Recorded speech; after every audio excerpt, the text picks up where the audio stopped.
indeed. And Sarfraz has the distinction of becoming Dennis Lillee's 350th Test victim. Dennis Lillee retired at the end of the 1983-84 season after captaining Western Australia to victory in the domestic Sheffield Shield final. Dennis Lillee, in my view, is the greatest fast bowler that I played with or against. I remember my last game for Queensland, my last first-class game was the Sheffield Shield final in 1984, about March 1984, against Western Australia in Perth. And I got 84 in the first innings, and I got out caught in the slips off Dennis Lillee trying to cut one. It was the first ball he'd ever bowled that I could have played a cut shot to. And I got so excited I tried to hit it as hard as I could and finished up getting a thick edge and got out caught at slip. He bowled so few bad balls that he just wore you down. It was like Chinese water torture, that, you know, batting against Dennis.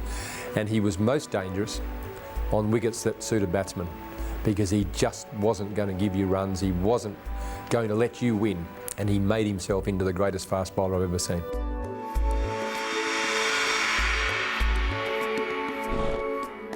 Throughout his career, and particularly since his retirement, generations of fast bowlers have benefited from Dennis Lillee's wisdom and experience.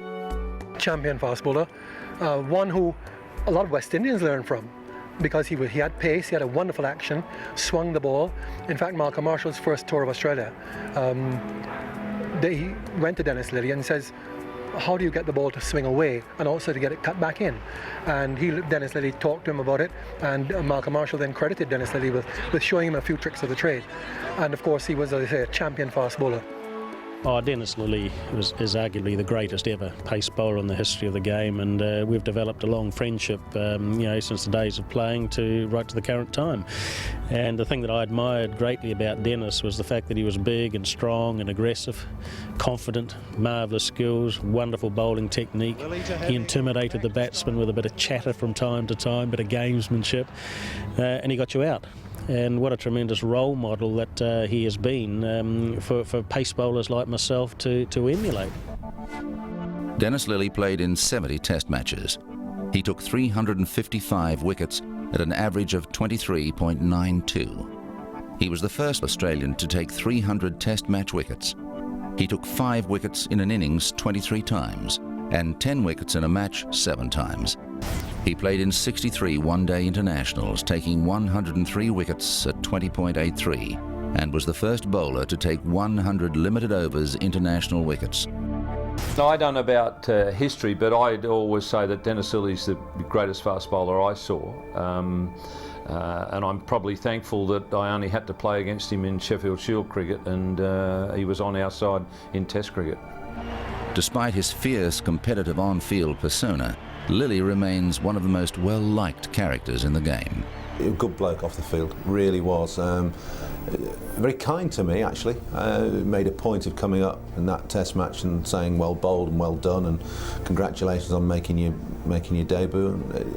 Completely unexpected. I didn't think he'd be like that off the field, but he actually made you feel welcome.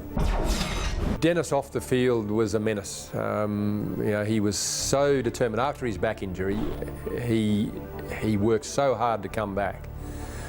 Very few people would have overcome the injury, let alone got back and played another 7 or 8 years and been as successful as he was. He took every day as though it could be his last day of cricket. He had no idea how long it was going to be before he broke down again. He worked very hard to maintain his strength and his fitness, but he also worked very hard at enjoying himself, and off the field he could get you into a lot of trouble if you weren't careful. I remember we were in Perth, I think it was, on a quick bouncy green wicket, and I went out to bat and Dennis came steaming in, and the first ball play a miss, and Dennis the old medallion was swinging here, sweat off, kicked the ground, off he went back. And this went on for 3, 4 deliveries, and the 5th delivery come whistling through, play a miss again. And each time he bowled and he played and missed, he got further down the wicket, so he was getting nearer to you. By now, the last ball of the over is here, and I've played and missed again. And the medallion's still swinging, the sweat's still pouring off. He had a little bit of hair in those days, not much. And he gave it this one and flicked the sweat, and this time he flicked it straight down the front of my shirt. And he just looked at me, he said, "Jace, Mayfie, do me a favour, mate. You hold the bloody thing still and I'll aim at it." Lillee was an icon, a metaphor for the brash, uncompromising and successful Australian teams that have emerged since the mid-70s. He remains an inspiration and an invaluable asset for rising fast bowlers.